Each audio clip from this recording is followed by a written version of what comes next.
गोकुलनन्दन गोविन्द गोविन्द हरि गोविन्द गोकुलनन्दन गोविन्द नित्य निर्मल गोविन्द नीलमेघ श्याम गोविन्द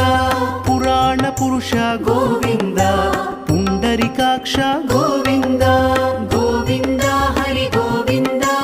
गोकुलनन्दन गोविन्द गोविन्द हरि गोविन्द गोकुलनन्दन गोविन्द नन्दनन्दन गोविन्द नवनीत चोर गोविन्द पशुपालक श्री गोविन्द पाप विमोचन गोविन्द